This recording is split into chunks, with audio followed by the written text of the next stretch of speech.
Most men are painfully afraid of rejection. They see a woman out in the wild that they want to talk to, and instead of approaching her and talking to her, they immediately make up excuses.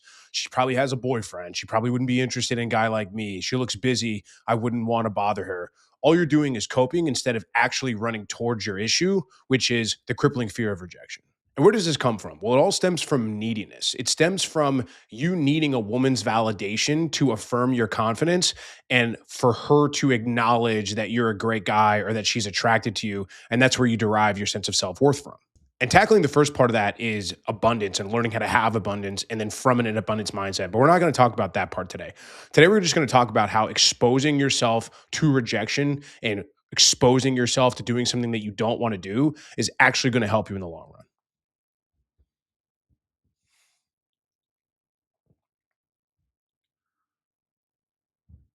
And if you're a guy who's used to winning, you're used to crushing it in business or in life or in the gym, you understand this. And this really hits you the hardest because you're in arenas every day where you can impose your will on people or things and then get results. You apply yourself in the gym, you get the body you want. You apply yourself at work or in your business, you make money and you get the status and recognition that you're really after. But when you step into the real world, in the real world of dating and relationships and women, you quickly realize that you can't force your way in, buy your way in, or manipulate your way in when it comes to finding a woman that you really like. So what do? You protect your ego and you make up all these excuses, and all you get is the slow, painful what if moment of regret instead of going up to her and giving it a shot and getting rejected so you have a concrete no, and then you can move on to other options.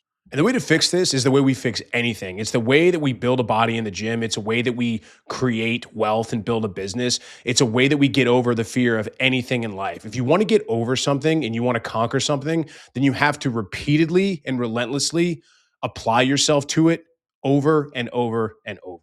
So if you're watching this right now, I want you to make a mental note that over the next 30 days, I want you to go out and get 10 rejections, 10 no's. You're going to walk up to a woman you find attractive. You're going to tell her you find her attractive and you like to get her number so you can take her out on a date. And then you're going to see what happens.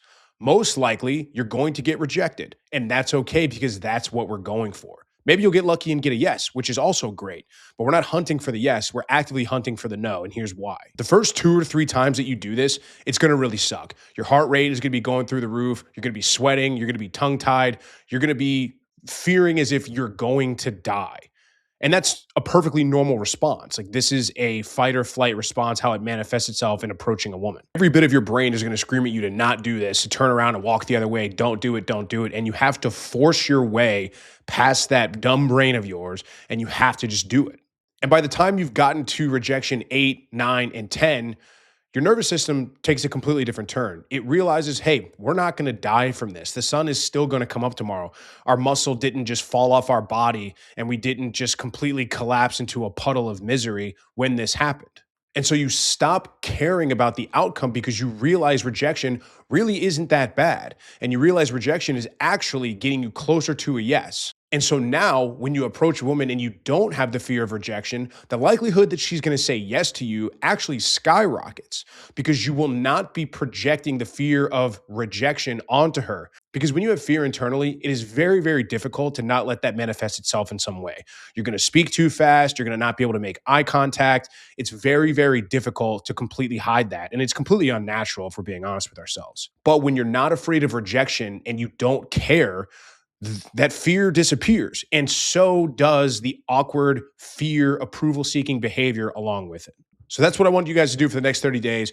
Go out and hunt for rejection and see the psychological and physiological changes that happen to you when you get to 7, 8, 9, 10 versus when you're on the first couple rejections. And if you're interested in working with me one-on-one, just shoot me a DM on Instagram. Otherwise, you can get my course down below, the Digital Attraction Blueprint. It covers everything from fixing your dating apps to fixing your Instagram, how to get girls from the apps to actual dates, how to execute first dates so they're fun and you guarantee yourself a second date, and then all the way to drawing boundaries in a long-term relationship if that's what you want to do eventually. So thank you guys for watching and tuning in. Subscribe to the channel if you haven't already. There's going to be a lot more dating content coming out for you.